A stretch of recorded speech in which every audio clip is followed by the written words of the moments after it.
और अपने आप में बड़ी विलक्षण है। कार्तिक का महीना बड़ा अद्भुत है। कहते हैं कि अधिक मास अपने आप में बड़ा दिव्य होता है, लेकिन यह दामोदर मास अधिक मास से इसका प्रभाव कम नहीं है। इसको दामोदर महीना के नाम से जाना जाता है। कार्तिक के मास में इस महीने में कुछ नियम है, कुछ व्रत हैं, उनको कर लिया जाए तो ये मास हमारे लिए बहुत विशेष हो जाता है। माइक खोलिए भाई। कार्तिका व्रतनाम पुंसाम नियमा ये प्रकीर्तता तस्वणस्व या राजन कथा मानस समन्ततम। नारद जी ने कहा, कार्तिक मास में व्रत करने वालों के लिए जो नियम बदलाए गए हैं राजन, उन्हें मैं बतलाता हूँ, उसे सावधानी पूर्वक सुन लीजिए। ये कथा हमारे और आपके लिए। इस महीने में अन्न का दान, गौ माता का दान, गऊ को ग्रास, वैष्णवों के साथ कथा सुनना, कथा सुनाना, परमात्मा को दीप देना, इन सभी धर्मों को मनुष्यों ने गाया है। दीप की बड़ी महिमा है। अन्नदानम गवाम ग्रासो वैष्णवई सही सम कथा। हो सके तो प्रत्येक दिन गौ माता को थोड़ा चारा दीजिए, उसको अन्न दीजिए। एक दिन का भी दिन खाली ना जाए, भले ही घर में सूतक पातक क्यों ना हो। ऐसी गौ माता है जिसे सूतक पातक से बिल्कुल बाहर रखा गया है। इस महीने की यह बड़ी महिमा है। कार्तिक मास में दूसरों की सैया पर न सोएं, दूसरों के बिस्तर पर न सोएं, किसी की निंदा न करें, पराया पुरुष और पराई स्त्री से कोसों दूर रहें। विशेष करके कार्तिक में इन नियमों का पालन व्रती को जरूर करना है। कार्तिक के महीने में किसी भी प्रकार का नशा न किया जाए। जो चातुर्मास कर रहे हैं वो इस महीने में दाल न खाएं, ऐसा वर्णन है। इस महीने में तिल के तेल का भी सेवन न करें। उनके लिए जो कार्तिक, वो जो चातुर्मास कर रहे हैं, चातुर्मास करने वाले लोगों के लिए। और भी कहा गया, दूषित अन्न न खाएं। कार्तिक की जो व्रती है किसी के साथ लड़े नहीं, झगड़ा न करे, ब्राह्मण देवता गुरुओं का आदर करे, किसी भी नारी और राजा की निंदा न करे, ऐसा वर्णन किया गया। ब्रह्मचर्य धर्म का पालन करते हुए हो सके तो भूमि पर शयन करें, पत्तल में भोजन करें और दिन में एक बार भोजन करें। कार्तिक मास में यदि एक बार भोजन किया जाए तो उसका महात्म्य बहुत है,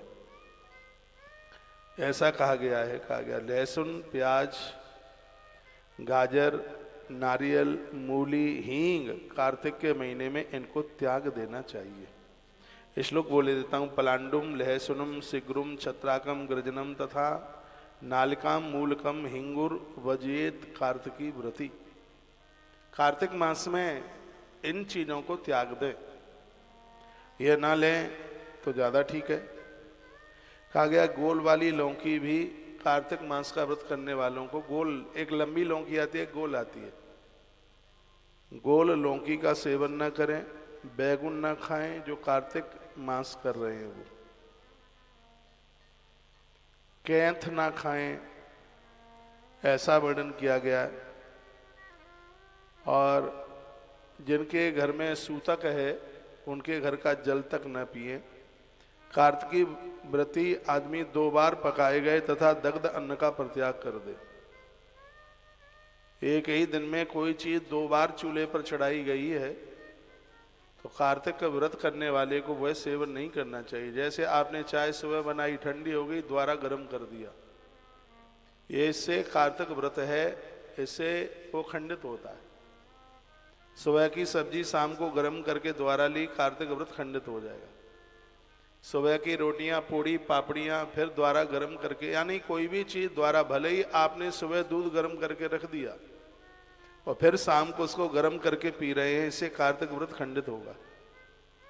ये स्पष्ट वर्णन 16 नंबर का श्लोक है और इसमें यह वर्णन किया गया है जो मैं आपको निवेदन कर रहा हूं। लिखा है दुष्पाचितम च दग्धान्न वर्जियेत कार्तिक व्रती। जला हुआ कोई भी पदार्थ कार्तिकी व्रत वाले को, भले ही वो सब्जी है जल गई है न खाएं, रोटी है जल गई है, जली हुई रोटी न खाएं। मैं क्यों नहीं है भाई। तत्पश्चात कांसे के पात्र में भोजन का परित्याग कार्तिक व्रती को कर देना चाहिए। कार्तिक का जो व्रत करता है वो कांसे के पात्रों में भोजन नहीं करता। इसमें पलाश के पत्ते या इसमें केले के पत्ते पर या फिर और पात्रों में भोजन करे, कांसा छोड़ दे। व्रती को सभी व्रतों में इन वस्तुओं का परित्याग कर देना चाहिए। कार्तिक में जो जो दिन पड़ते हैं उन सब में भगवान विष्णु की प्रसन्नता के लिए अपनी शक्ति के अनुसार दान पुण्य पूरे महीने तक उसको करना चाहिए। कार्तिक के महीने में गृहस्थ व्यक्ति को रविवार के दिन आंवला नहीं खाना चाहिए।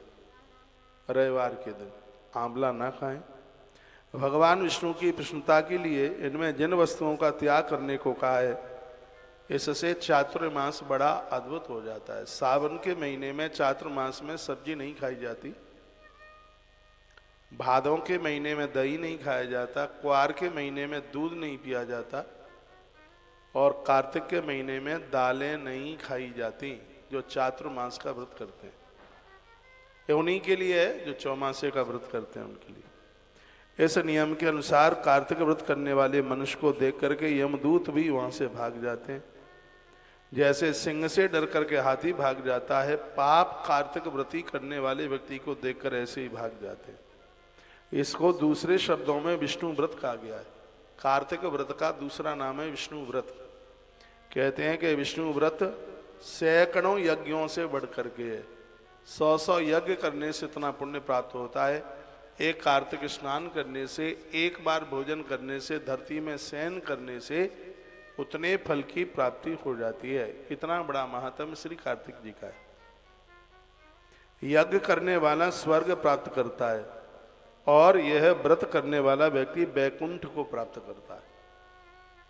बैकुंठ वह है जहां भगवान रहते हैं खुद। तो कार्तिक व्रत करने वाले लोग तो बैकुंठ जाते हैं भाई।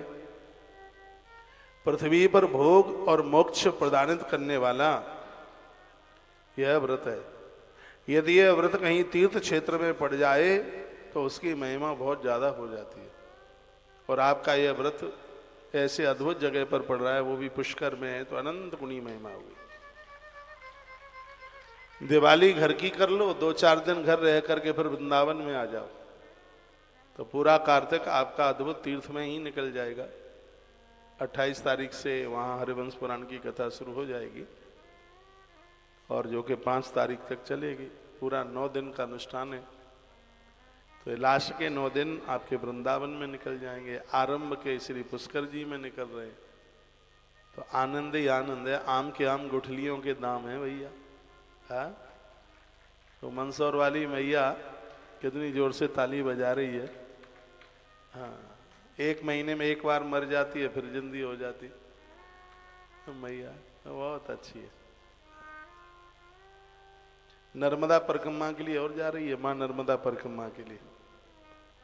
किसी ने कहा ये चल लेगी, मैंने कहा नर्मदा मैया इसको उठा उठा के लेके जाएगी। माँ नर्मदा। बड़े बूढ़े बूढ़े लोग जिनके हाथ पांव काम नहीं करते, यही तो विशेषता है माँ नर्मदा की। मैया उनकी भी परिक्रमा पूरी कर देती है। मुझे कोई सज्जन मिले थे और वह बता रहे थे कि आज तक का रिकॉर्ड है, मैया जी की परिक्रमा लगाने वाले व्यक्ति ने बीच में अपने प्राणों को नहीं छोड़ा, भले ही वो कितना भी बूढ़ा क्यों ना रहा हो। परिक्रमा करने के बाद ही वह दुनिया छोड़ के गया होगा, चाहे स्त्री और पुरुष, दोनों में से कोई रहा हो। बड़ा प्रभाव है माई का इसका तो। और आज के इस कलयुग में माता का बहुत प्रभाव है। शंकर तो अति प्रसन्न हो जाते। मैया नर्मदा जी के दर्शन करने मात्र से लोगों को महारुद्राभिषेक करने का फल प्राप्त हो जाता है। इतना बड़ा मातम्य है। और एक बात को मैं कभी कहना नहीं भूलता, मैंने पूर्व में भी बोला है, जिनके घर में मां नर्मदेश्वर की पूजा होती है, महादेव ने वरदान दिया है मां नर्मदा उनके घर में वास करती है किसी न किसी रूप में। सबके घर में नर्मदेश्वर भगवान पूज जाए। स्वर दो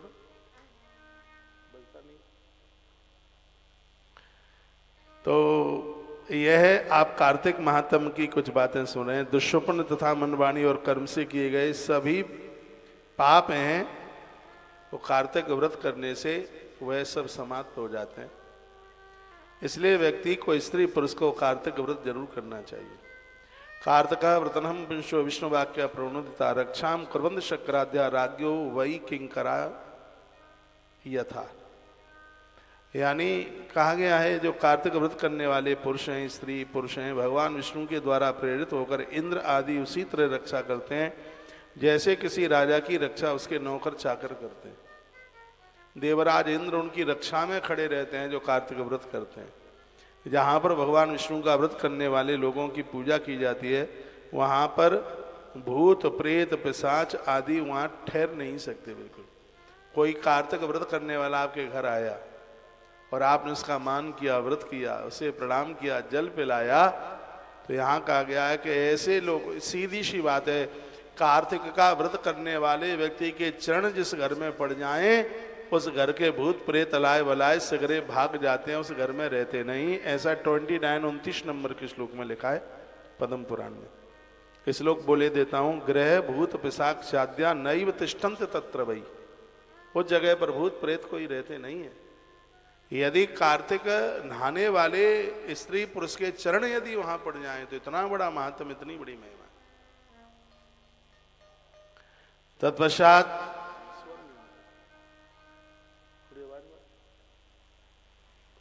तत्पश्चात विधि पूर्वक पवित्र कार्तिक व्रत करने वाले को बोलने में ब्रह्मा भी नहीं बोल सकते। उसकी महिमा के बारे में ब्रह्मा भी नहीं बता सकते, कितना महात्म है। कार्तिक मास में नियम पूर्वक जो मनुष्य भगवान विष्णु के प्रिय, सारे पापों के विनाशक तथा पुत्र धन धान्य की समृद्धि करने वाले इस कार्तिक व्रत को करते हैं, उन्हें संपूर्ण तीर्थ यात्रा, धरती की संपूर्ण तीर्थ यात्रा करने का फल उन्हें प्राप्त हो जाता है। ऊर्जे व्रतम संयम कुरते मनुष्य किम तस तीर्थ परिशीलन सेवाए च, स्पष्ट लिखा है। उन्हें तीर्थ यात्रा करने का ये फल प्राप्त होता है। यह इसकी बहुत बड़ी महिमा है। आइए अब मैं आपको भागवत जी की कथा से जोड़ता हूँ और हम श्री पुष्कर जी से इस कथा को सुन रहे हैं, इसलिए इस कथा की और महिमा है अपने आप में। कल आप सुन रहे थे नैमी सारण में 88,000 महात्मा भागवत जी की कथा सुनने की इच्छा में बैठे हुए। नैमिष बड़ा अद्भुत तीर्थ है। गोस्वामी जी ने बड़ा सुंदर वर्णन किया इसके लिए, एक चौपाई बोलूं। तीर्थ वरने मिश विख्याता, तीर्थ वरने मिश विख्याता, अति पुनीत साधके सिद्धिदाता। तीर्थ वरने मिश विख्याता, तीर्थ वरने मिश विख्याता, अति पुनीत साधक सिद्धिदाता। तीर्थ वरने मिश विख्याता, अति पुनीत सब गाओ। साधक सिद्धिदाता। श्री राम जय राम, श्री राम सब गाओ। जय राम, श्री राम जय राम, जय जय राम। श्री राम जय राम, जय जय राम। श्री राम जय राम, जय जय राम। श्री राम जय राम, जय जय राम। राधे श्याम राधे श्याम राधे श्याम राधे श्याम, राधे श्याम राधे श्याम, राधे श्याम राधे श्याम। राधे श्याम राधे राधे श्याम राधे श्याम राधे श्याम राधे श्याम राधे श्याम राधे श्याम राधे श्याम राधे श्याम राधे श्याम राधे श्याम श्री राम जय राम जय जय राम श्री राम जय राम बोले बांके बिहारी लाल की। जय। टेलीविजन पर सुनने वाले, मोबाइल पर सुनने वाले भक्तों को जो कथा सुने उन्हें कहना चाहूँगा, बैठकर कथा सुनने के लिए आपके पास टाइम नहीं है तो घर के काम भी करते रहिए, अपने टीवी का वॉल्यूम खोल दें, मोबाइल चलता रहे। कार्तिक मास में होने वाली इस भागवत कथा को आप सुने बिना नहीं रहना, क्योंकि इसका महात्म्य पद्म पुराण में वर्णन है। वो धुंधुकारी की जो कथा है वो पद्म पुराण में ही तो है, जिसमें भागवत जी की महिमा का, महात्म्य का वर्णन किया। स्कंध पुराण में भागवत जी की महिमा का वर्णन किया है। भागवत की कथा सुनने वाले व्यक्ति को 100 बेटियों के कन्यादान करने का फल तत्काल प्राप्त होता है। भागवत जी की कथा कराने वाले व्यक्ति को हजारों कन्याओं के विवाह कराने का पुण्य प्राप्त होता है। इतना बड़ा महात्म्य है। इसलिए पुष्कर की धरती से चलने वाली इस कथा को आप जरूर सुनिएगा। नैमिषारण्य क्षेत्र की बात थी। 88,000 महात्मा बैठे हुए थे और मन में यह सोच रहे थे कि भगवान के चरित्र सुनने को मिल जाते।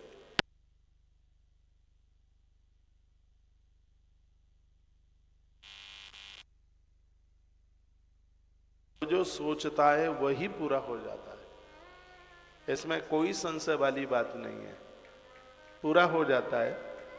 तो उन महात्माओं ने ऐसा विचार किया, उन्होंने ऐसा सोचा कि हमें कोई भगवान की कथा सुनने को मिल जाती।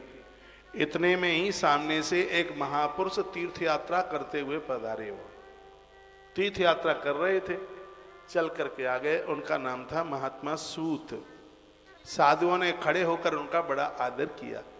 कथा कहती है कि हमारे मध्य में कोई पूज्य लोग आते हैं, वंदनीय लोग आते हैं, उन्हें देख करके हम यदि खड़े ना होवें तो हमारे प्राण कांपते हैं, कंपायमान होता है। और जब हम खड़े हो करके हम उनका आदर करते हैं, मान करते हैं, तो उनके वाइब्रेशन के द्वारा हमारे प्राणों का संतुलन ठीक रहता है। एक बात मैं बोल रहा हूं और इसमें 1% भी बिल्कुल भी गलत हो ही नहीं सकता। जो बड़ों को वंदन न करे, पूजन न करे, प्रणाम न करे, उन्हें प्रणाम न करे, उनके प्राणों में धुक धुकी बोलती रहेगी। और आप ये सुनकर के कहेंगे कि आदमी पगला हो गया, क्या मैं आयुर्वेद की किताबें पढ़ता हूं। मन का, दिमाग का संतुलन बिगड़ जाएगा। आज घर में बहुएं इतनी परेशान क्यों हैं? क्योंकि सास ससुर के प्रति श्रद्धा नहीं है। मेरी बात को इसको बारीकी से सुनना। हमारे सामने बड़े पूज्य लोग आए हैं और उनको देख करके यदि हमने उन्हें प्रणाम नहीं किया तो हमारे प्राणों का संतुलन बिगड़ जाएगा, हमारे मस्तिष्क का संतुलन बिगड़ जाएगा। इसीलिए हम बड़ों को, पूज्य लोगों को वंदन करते हैं, प्रणाम करते हैं। और हमारे ग्रंथों में तो एक बात और कही गई है, दरवाजे पर आने वाले आगंतुक का यदि आदर न किया जावे तो वह व्यक्ति अपने अपराध छोड़ करके हमारे पुण्यों को लेकर के चला जाता है। ले दरवाजे पर आए हुए व्यक्ति का आदर होना चाहिए, मान होना चाहिए। 88,000 महात्मा एक साथ खड़े हो गए। श्री सूत जी को देखा, बैठने को आसन डाल दिया, सूत जी बैठे। सभी संतों ने प्रणाम किया और महापुरुषों ने हाथ जोड़ करके एक ही बात कही। शौनक ऋषि क्या कहने लगे?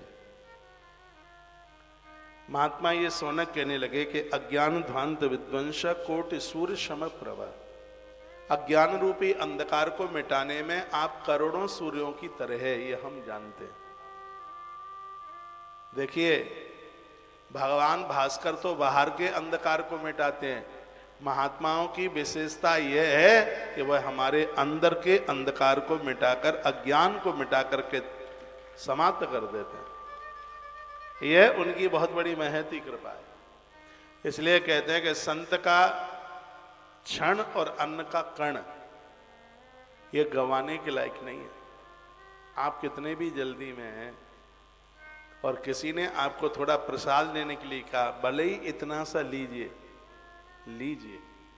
अन्न के कण की महिमा है, प्रसाद छोड़ने के लायक है ही नहीं।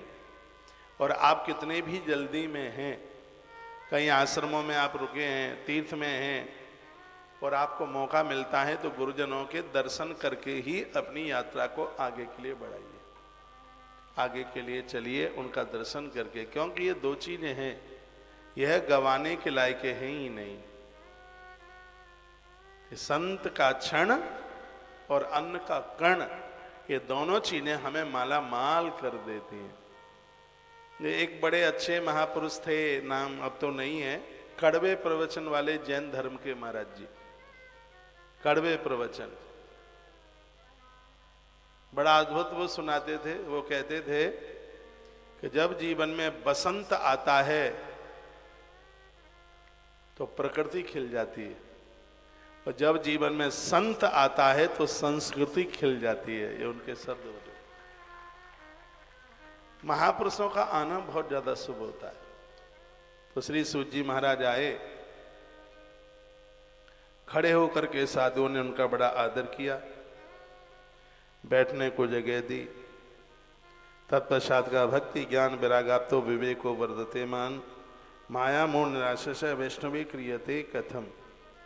कहा, भक्ति ज्ञान और वैराग से प्राप्त होने वाले महान विवेक की वृद्धि किस प्रकार से होती है, वैष्णव लोग किस तरह इस माया मोह से अपना पीछा छुड़ा सकते हैं। कथा हमारे और आपके सबके लिए। कितना बढ़िया प्रश्न किया है। प्रश्न में यह कहा गया कि विवेक की वृद्धि कैसे हो सकती है, ऐसा क्या करें जिससे संसार का माया मोह का ये जाल छूट जाए। कितना अद्भुत प्रश्न किया। माया मोह निराशा वैष्णवे क्रियते कथम। भगवान के जो भक्त हैं वो संसार की माया से अपने आप को कैसे पार कर सकते हैं, इस माया की मार से कैसे बच सकते हैं। साधुओं ने तो कहा है, माया तू ठगनी हम जाने। और ये माया तो ठगने का काम कर रही है, लोगों की कमर तोड़ रही है। मैं पुष्कर की धरती से कहना चाहूंगा, ये माया उनको मारती है जो जगतपति नारायण से दूर है। जो भगवान के चरणों में है, माया तो उनको बांध नहीं सकती। उपनिषदों में बड़ा एक सुंदर सा सूत्र दिया है। कोई मछुआरा मछली पकड़ने को गया और उसने जाल डाला नदी में,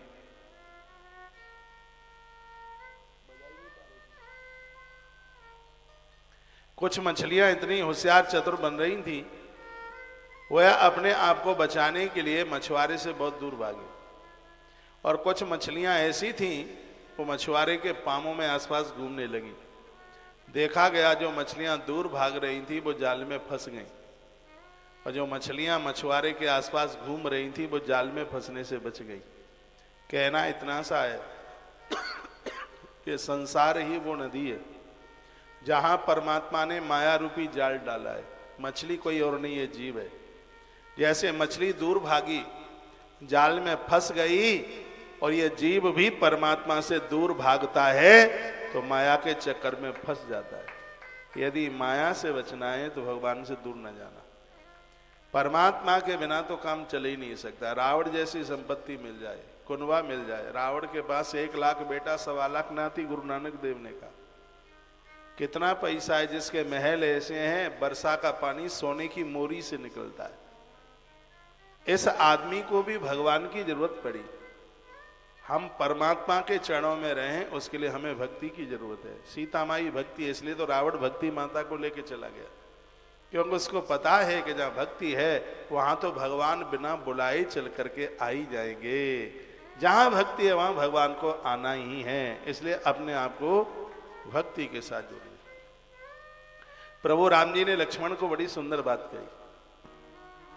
लखन लाल ने कहा, प्रभु यह बताइए कि ये भक्ति मिलेगी कैसे। तो राम जी बता रहे हैं, बहुत प्यारी चौपाई। भक्ति तात अनुपम सुख मूला, भक्ति तात अनुपम सुख मूला, मिलहि जो संत होय अनुकूला। भक्ति ताति अनुपम सुख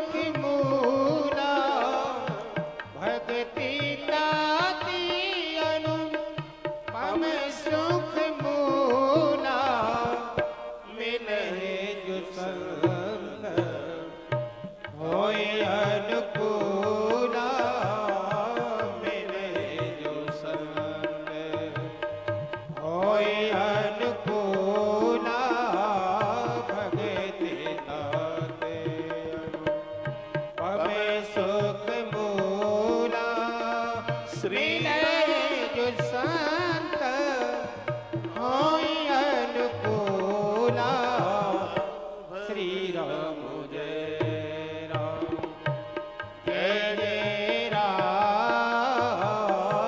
श्री राम जय राम जय जय राम श्री राम जय राम जय जय राम श्री श्री राम जय राम जय जय राम श्री राम जय राम जय जय राम श्री राम जय राम जय जय राम राधे श्याम राधे श्याम राधे श्याम राधे श्याम राधे श्याम राधे श्याम राधे श्याम राधे श्याम भगते ताते अनुपम सुख मूला मिले जो संत होए अनुकूला भगति ताते अनुपम सुख मूला। तो सौनक ने प्रश्न किया था, माया मोह निराशा से वैष्णवे क्रियते कथम, इस माया से जीव कैसे बच सकता है? तो उसके लिए भगवान का सानिध्य चाहिए। भगवान का सानिध्य मिलेगा भक्ति से। और भक्ति कहाँ से मिलेगी? भक्ति मिलेगी महात्माओं से, गुरुजनों के सानिध्य से भक्ति मिलेगी। भक्ति में चार चीजें, गुरुओं का संग, उन्होंने जो नाम दिया है उसको जपना, गुरुओं का संग,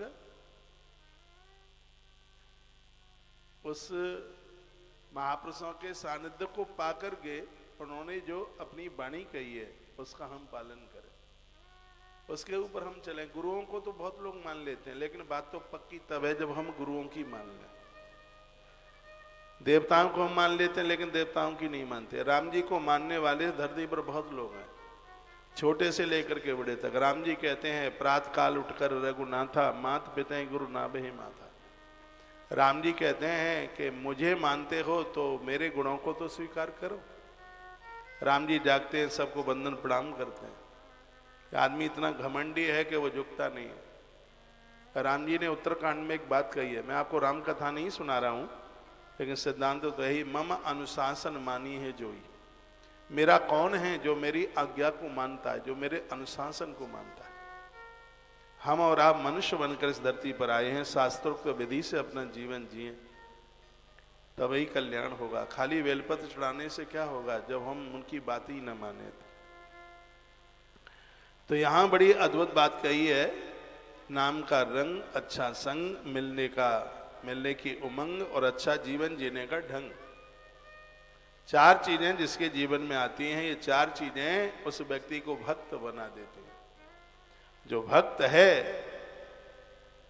उसको ये माया कभी फंसा नहीं सकती। ऐसी अद्भुत बात कही है, घोरे कलु प्रायो जीवशान सुरताम गता। सौनक ऋषियों की आंख में आंसू आ गए। का इस कलयुग में व्यक्ति प्राय आसुरी स्वभाव का हो गया। कलयुग में व्यक्ति आसुरी स्वभाव का। आप हमें कोई ऐसा शाश्वत साधन बताइए जो सबसे अधिक कल्याणकारी तथा पवित्र करने वालों में भी पवित्र हो, जो भगवान श्री कृष्ण की प्राप्ति करा दे। हमें ऐसा कोई साधन बता दे। यहाँ बताया गया कि धर्म क्या है, धर्म की परिभाषा क्या है, का जो हमें कृष्ण की प्राप्ति करा दे वह धर्म है, जो हमें भगवान की प्राप्ति करा दे वह धर्म है। श्रेयसाम यद भवे श्रेयम पावनानाम च पावनम, कृष्ण प्राप्ति करम शाश्वत साधनम तद्वदाधुना। यही बात कही, ऐसा कोई परम आप इधर नहीं देख रहे हैं, क्या बात है, आप सुन ही नहीं रहे हैं बिल्कुल भी। कितनी सुंदर बात कही है, जो पवित्र को भी पवित्र कर दे, जो भगवान श्री कृष्ण की प्राप्ति करा दे, ऐसा कोई परम साधन हमें बता दीजिए, आपसे प्रार्थना है।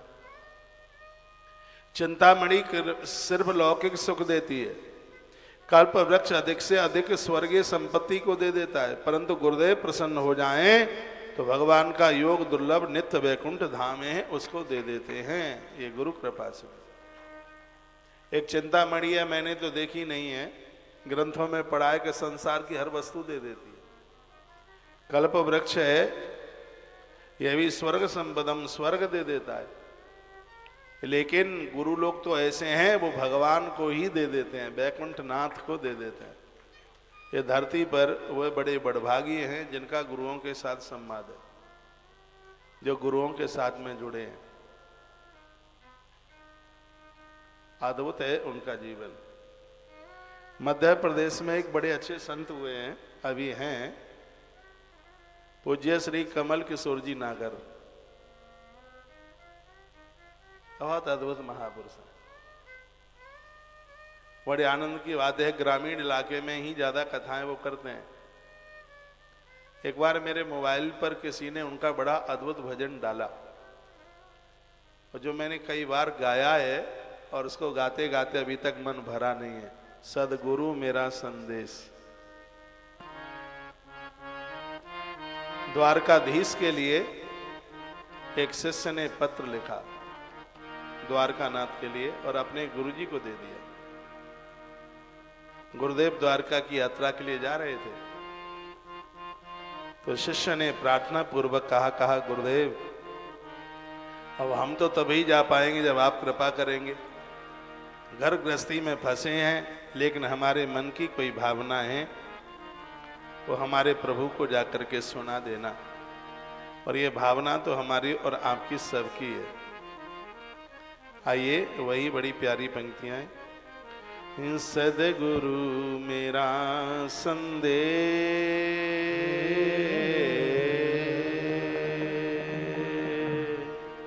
सदगुरु मेरा संदेश हरि से जाए सुना देना। सतगुरु मेरा संदेश हरि से जाए सुना देना। मुझे सुना लगे दे,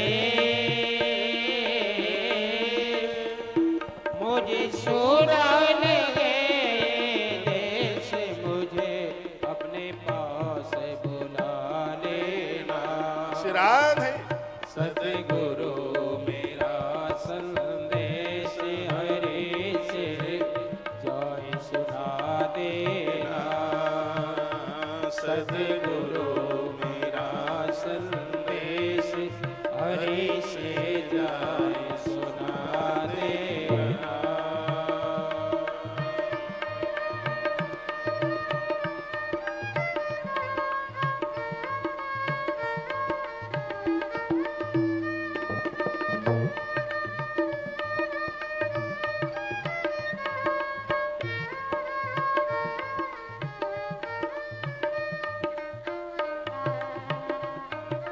जय हो।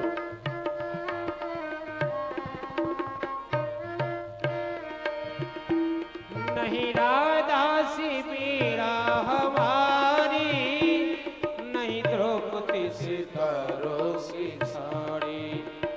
नहीं राधा सी पीड़ा हमारी, नहीं द्रौपदी सितारों की साड़ी।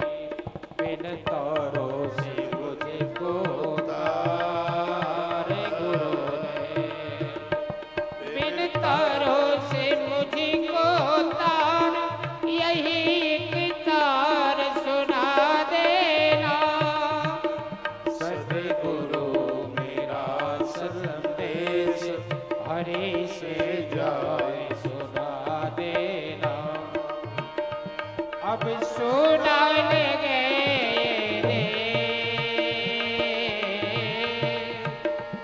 मुझे सुनाने गए देश, मुझे अपने पास बुला देना।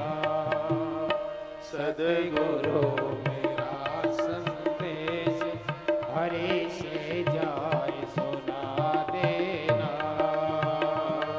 ये हो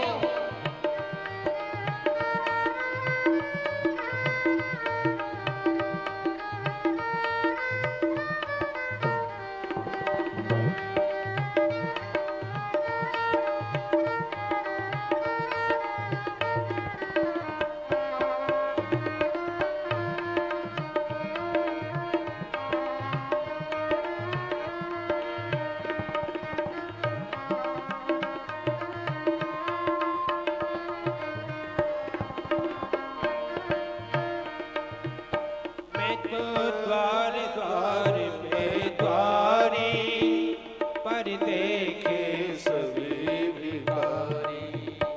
मैं तो द्वार द्वार पे द्वारी, पर देखे सभी भिखारी। दाता एक द्वार का दी,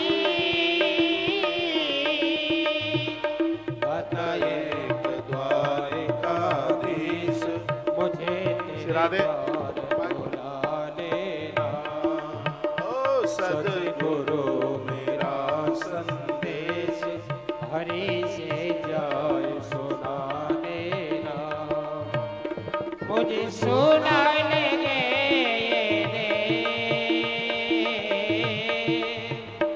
मुझे सुनाने गए देश, मुझे अपने पास बुला लेना।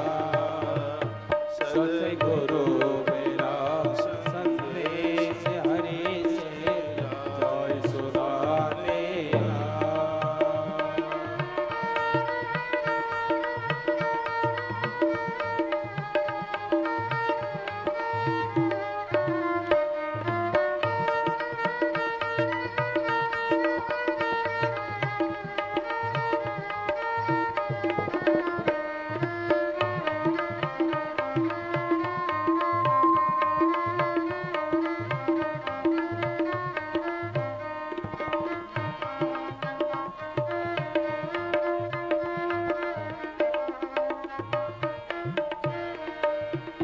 मैं तो ढूंढ ढूंढ के हारी, अब हार गई हो मुरारी। मैं तो ढूंढ ढूंढ के हारी, अब हार गई हो मुरारी। गुरु हर को चढ़ा के गुरु हर को चढ़ा के हार, के तुम मेरी जीत करा देना। सतगुरु मेरा संदेश हरि से जाए सुना देना। अब सुनाने गए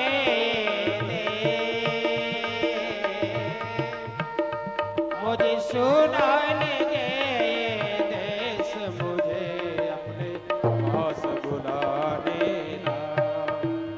सतगुरु मेरा संदेश हरि से जाए सुना देना। सतगुरु मेरा संदेश हरि से जाए सुना देना। मुझे सुना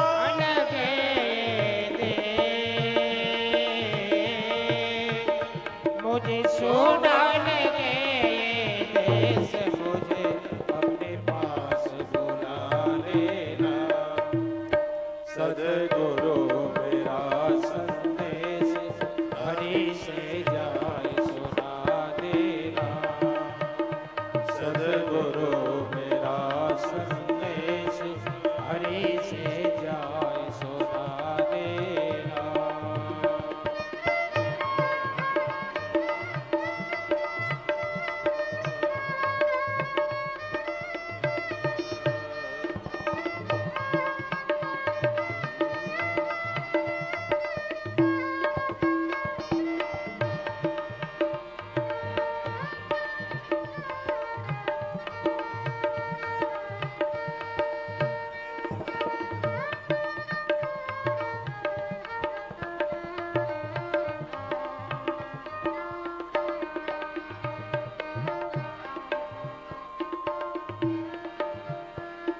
देखे लाखों करोड़ों हजारी, नहीं मिटती ये तृष्णा हमारी।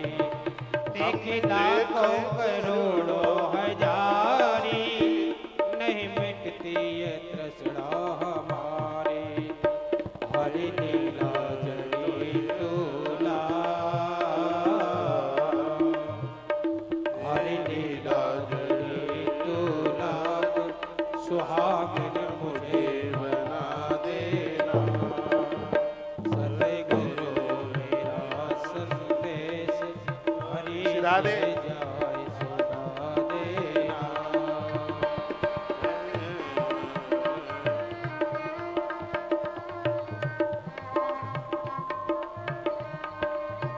सदगुरु मेरा संदेश हरि से जाए सुना देना। मुझे सुनाने दे,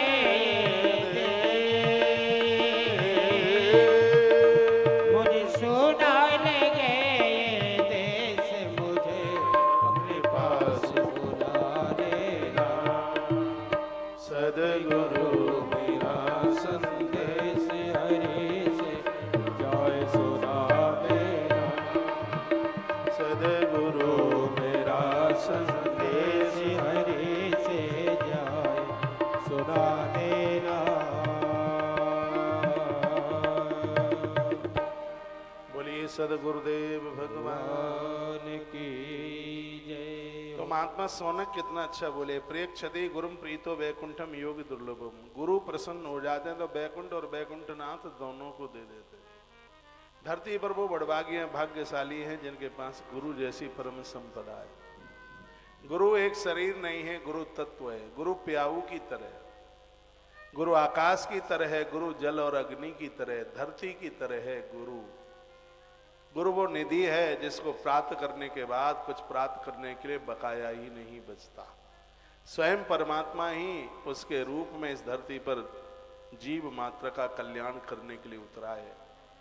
तो सोनक सिंह की आंखें भर आई और कहा, आप पधारे हैं, बस कृपा कर दो। तो सूत जी बोले, प्रीति शौनक जिते ते यही ते बचमी विचारे च सर्व सिद्धांत निष्पन्नम संसार भयनाशनम। एक एक श्लोक भागवत का बड़ा अद्भुत है। सूत जी कहते हैं, सोनक महात्मा, तुम्हारे हृदय में भगवान के प्रति जो प्रेम है, जिसको देख करके मैं गदगद हो रहा हूं, और मैं विचार कर तुम्हें संपूर्ण सिद्धांतों का निष्कर्ष सुनाता हूं। जन्म मृत्यु के भय का नाश मेरी वो बातें कर देंगी जो मैं तुम्हें बोलने के लिए जा रहा हूं, जो भक्ति के प्रभाव को बढ़ाएगी। भगवान श्री कृष्ण की प्रसन्नता का प्रधान कारण मैं तुम्हें वह साधन बता रहा हूं जिससे कन्हैया प्रसन्न हो जाते हैं, कृष्ण प्रसन्न हो जाते हैं। उसे अब तुम सावधान होकर के सुनो। सुनिए, ये कथा आनंद की है। वो कहते हैं, काल ब्याल मुख ग्रास त्रास नटना सेतवे श्रीमद् भागवतम शास्त्रम कलौ किरेण भाषितम। वो कहते हैं, श्री सुखदेव जी ने कलयुग में जीवकों को काल रूपी सर्प के मुख से बचाने के लिए अद्भुत श्रीमद् भागवत शास्त्र का जो प्रवचन किया, वही कथा मेरे पास में। सूत कहते हैं, सोनक ऋषियों को वही कथा हम आपको सुनाते हैं। मन की शुद्धि के लिए इससे बढ़कर के कोई दूसरा साधन नहीं है, ऐसा भागवत में लिखा। मन को निर्मल करने के लिए, पवित्र करने के लिए, मन को शुद्ध करने के लिए भागवत से बढ़कर के कोई दूसरा साधन नहीं है। लिखा है, एतस्मात् परम किंचित मनः शुद्धैः न विद्यते। मन को शुद्ध करने के लिए से बड़ा कोई साधन ही नहीं है। इसलिए मैं तो बार बार कहता हूं कि हर व्यक्ति को प्रत्येक दिन एक आधा अध्याय, चौथाई अध्याय, 2-4 श्लोकों का पाठ नित्य करना चाहिए। मथुरा जी में एक बड़े अद्भुत संत हुए, पूज्य श्री जी बाबा, अच्छे महात्मा। मेरा विद्यार्थी काल था और वृंदावन में एक जगह है साधु बेला आश्रम, वहां उनकी कथा चल रही थी। मैं उनकी कथा में बैठा। 2 शिफ्ट की कथा थी, सुबह 9 से 12, शाम को 3 से 6, और यह कथा मैंने पूरी सुनी। मेरा विद्यार्थी काल था, मेरी पढ़ाई चल रही थी। उन्होंने कहा कि जो भागवत की शरण में आ जाए भागवत की शरण ले ले, भागवत को भगवान के रूप में स्वीकार कर ले, ये मृत्यु लोक उसके लिए बैकुंठ लोक बन जाएगा। हरि उसको छोड़ करके नहीं जाएंगे। वह बात हमारे हृदय में जगह बना गई। उनकी बात सुनकर उन्होंने कहा कि जो भागवत जी जमुना मैया को सुनाए, वो बोले उसके जीवन में भगवान होगा, पक्का होगा। वो कहते हैं हमने 27 दिन भागवत जी यमुना मैया को सुनाई, पानी में डूबा, पानी में बैठ के, यहां तक पानी में बैठ के भागवत जी यमुना मैया को सुनाई। यह बात हम इसलिए कह रहे हैं कि जब से हमने भागवत यमुना महारानी को सुनाई है, तब से पीछे मुड़ के नहीं देखना पड़ा, आगे बढ़ते ही जा रहे हैं। भागवत जी को मैंने अपना इष्ट मनाया है। भागवत मेरी भगवान है।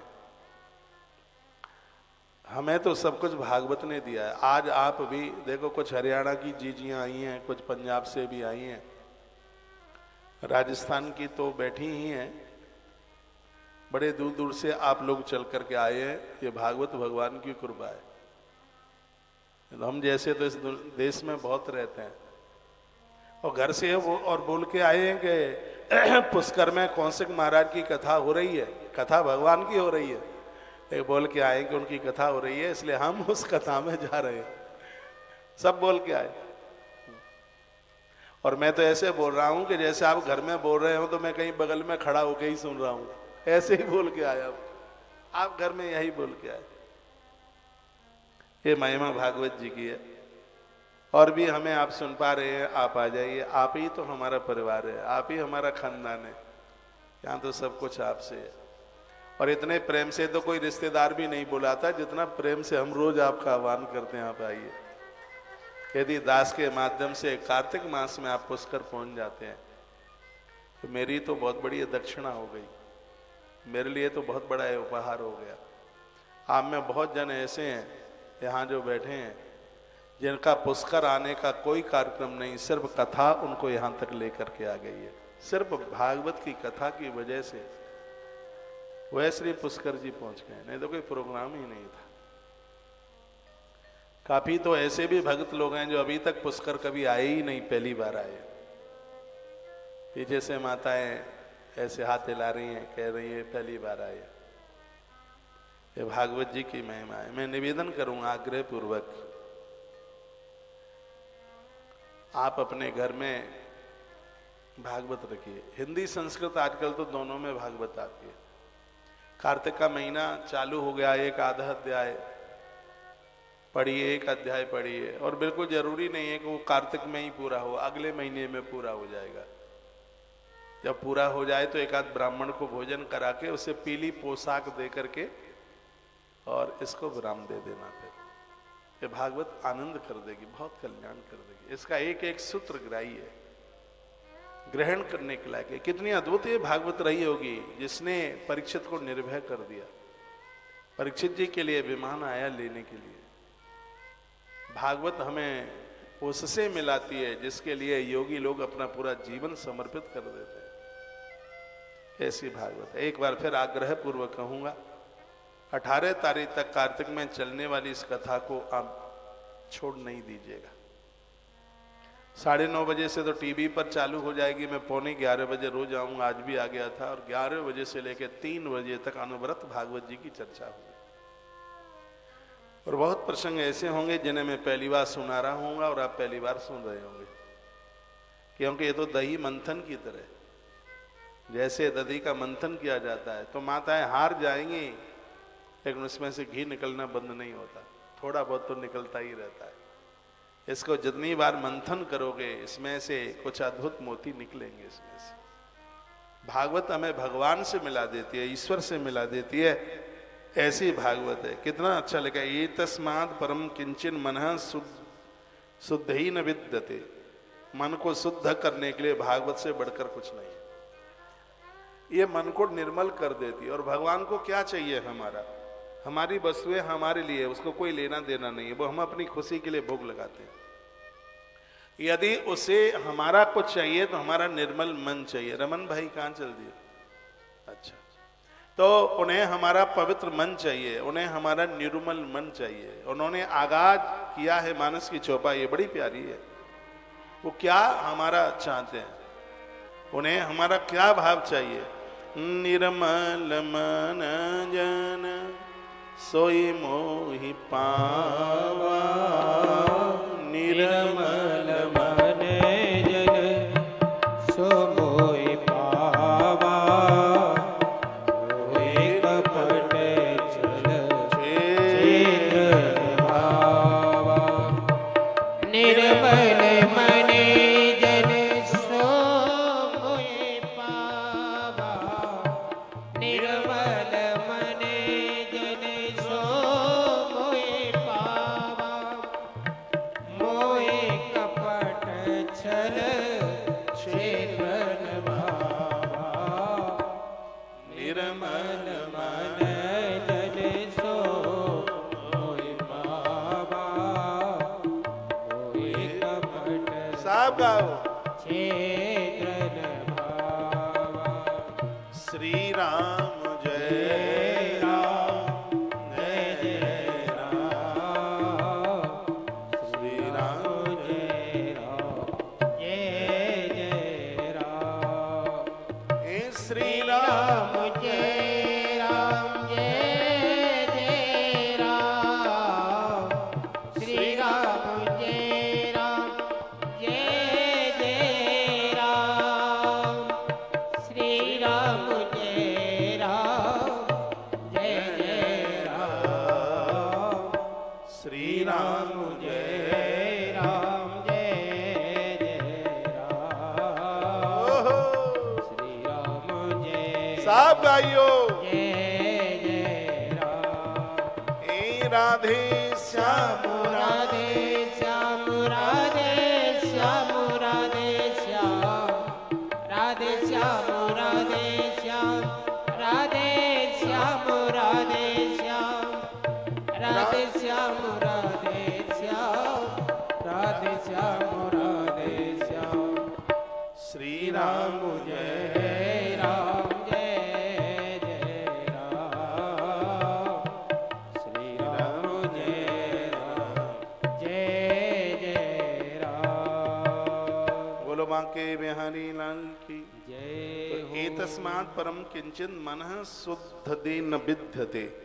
भागवत से बढ़कर मन को पवित्र करने वाला कोई साधन नहीं, क्योंकि भागवत सुन करके भजन में मन लगता है, और भजन करने से मन को शुद्धि मिलती है, तन को शुद्धि मिलती है सेवा करने से, और धन को शुद्धि मिलती है दान करने से, और मन को शुद्धि मिलती है भजन करने से। एक बड़ा संतों ने अच्छा दुआ लिखा, तन पवित्र सेवा किए धन पवित्र कर दान, मन पवित्र हरि भजन सो होय त्रिविध कल्याण। शरीर से सेवा करोगे, धन धर्म में लगाओगे, मन से भजन करोगे, कल्याण हो जाएगा। गया जी के पितरपक्ष में हमने एक बात कही थी, गया जी में, मनुष्य शरीर प्राप्त करके यदि आप माला नहीं सटका रहे हैं, आप भगवान का नाम नहीं ले रहे हैं, तो आप अपने जीवन के साथ एक बहुत बड़ा अपराध कर रहे हैं। आत्महत्यारा वही नहीं है जो सल्फास खा के मरा है, बहुत बड़ा तो आत्महत्यारा वह है जो मनुष्य शरीर धारण करके भगवान के नाम का जप नहीं करता। कितने भी आप अपने कार्य में व्यस्त क्यों नहीं है, कम से कम 100 नाम 108 नाम वाली माला तो कम से कम रोज भगवान को सटकाइए। आपके पास में सबके लिए टाइम है, बच्चों के लिए टाइम है, बच्चों के पापा के लिए टाइम है, बच्चों की मम्मी के लिए टाइम है, अपने माँ बाप जी के लिए समय, भैया भाभी के लिए समय है, दिन में 10 बार चाय पीने के लिए समय है, सबके लिए समय है, लोगों की चुगली करने के लिए समय है, लेकिन ओम नमो भगवते वासुदेवाय या ओम नमः शिवाय जप करने के लिए समय नहीं है। फिर कहते हैं हम बहुत व्यस्त हैं। यह बात आज समझ में नहीं आ रही है, समझ में तब आएगी जब यमराज के दूतों के पटा पीठ पे पड़ेंगे, 100 पड़ेंगे और 1 गिना जाएगा। इस दुनिया की कोई भी ऐसी तकलीफ नहीं है जितनी की तकलीफ यम के दूत देते हैं, इतना कष्ट देते हैं। भगवान ने कृपा की है, बंधु हो माता हो, मनुष्य जीवन मिला है, अब इसको अच्छे कामों में लगा दो। एक मंडली बनाओ, नाम रख दो उसका गोपी मंडल, नाम रख दो उसका मधुसूदन मंडल, नाम रख दो उसका वंशी मंडल, जो भी अच्छा लगे सो नाम रख दो। 10, 20, 50 माताएं मिल करके कभी इनके घर में कीर्तन, कभी उनके घर में कीर्तन, कभी उनके घर में कीर्तन, कभी उनके घर में कीर्तन, सत्संग करते रहिए। तो बस ये अंतिम पड़ाव जीवन का जो वानप्रस्थ जीवन है, ये ईश्वर के बिना इसको काटना मुश्किल हो जाएगा। ये घर के लोग 4 दिन रो करके रह लेंगे, 13 दिन नहीं रोएंगे।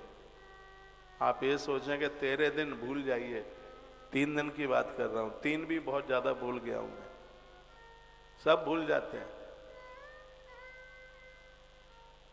इस तरीके का जीवन जीना है कि यह लोक और परलोक दोनों समझ जाए।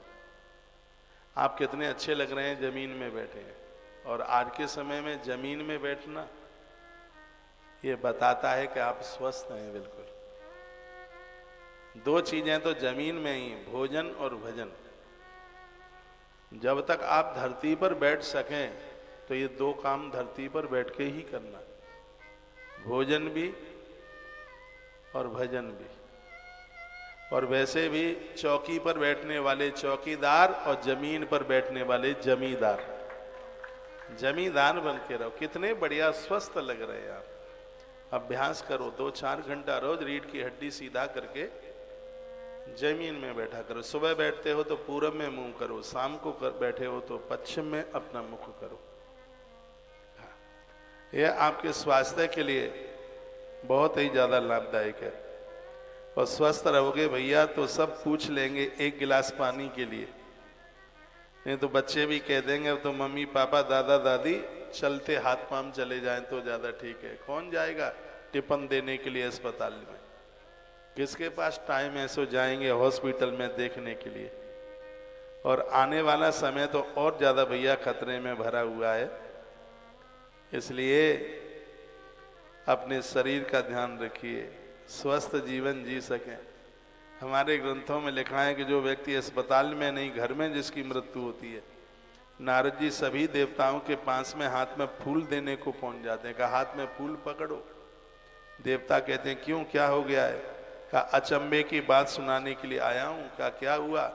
मृत्यु लोक में से एक ऐसा आदमी आ रहा है जो अस्पताल में नहीं अपने घर में उसकी मृत्यु हुई है, इसलिए फूल वर्षा उसके ऊपर।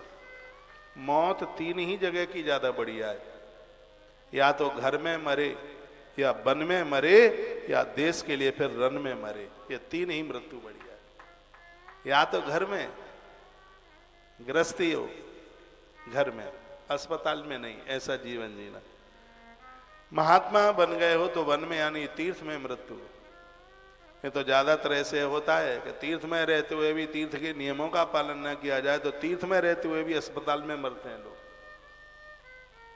देश की सुरक्षा के लिए फौजी, एक सैनिक रण में अपने प्राणों को छोड़ता है, वो बड़ा बड़भागी है, बड़ा भाग्यशाली है जिनकी मृत्यु 3 स्थान पर हुई है, वन में, घर में, वन में या रन में।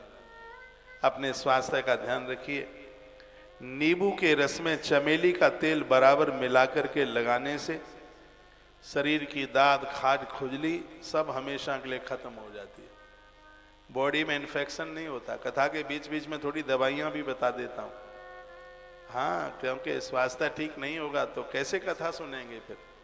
ये हफ्ते में 1 आध बार कर लिया करो। चमेली का तेल सीधे नहीं लगाना देह में, हनुमान जी पर लगता है, उसमें थोड़ा मिश्रण कर लेना। चमेली के तेल को बहुत पूज्यता में लिया जाता है। अभी कोई बच्चा मुझे यात्रा में बोल रहा था चमेली के, यही तो बोल रहा था भाई साहब, हाँ, तो सीधे नहीं। वैसे चमेली का तेल औषधि के रूप में ही आप प्रयोग करें, वैसे रोज इसको प्रयोग में करने का अधिकार नहीं। पूजा पाठ में उसको लीजिएगा, लेकिन तेल साबुन की तरह इसको नहीं लगाइए।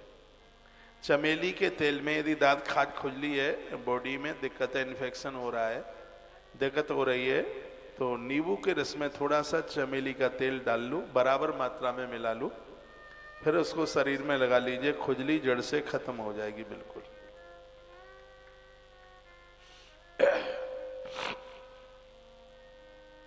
यदि किसी का कान बंद हो गया है, बहरापन हो रहा है, पर्दा फट गया है, दिक्कत हो रही है, तो थोड़ा सा दूध लीजिए, उसमें जीरा डालिए। जब वो उबल जाए, खूब उबल जाए, तो फिर उसको ठंडा कीजिए बिना पानी डाले हुए। फिर उसकी 2-2 बूंदें दोनों कानों में डालिए। पर्दा फट गया है, जुड़ जाएगा, कान का बहरापन समाप्त हो जाएगा। दूध में थोड़ा जीरा उबाल करके, जीरा नहीं चला जाए कान में, इसलिए उसको छान लेना। जीरे मिश्रित दूध को छान लीजिए, फिर उसकी 2-3 बूंदें कभी इस कान में कभी इस कान में। मैं तो कहूँगा बहरापन नहीं है तो भी डालिए, जिंदगी में कान फेल नहीं हो।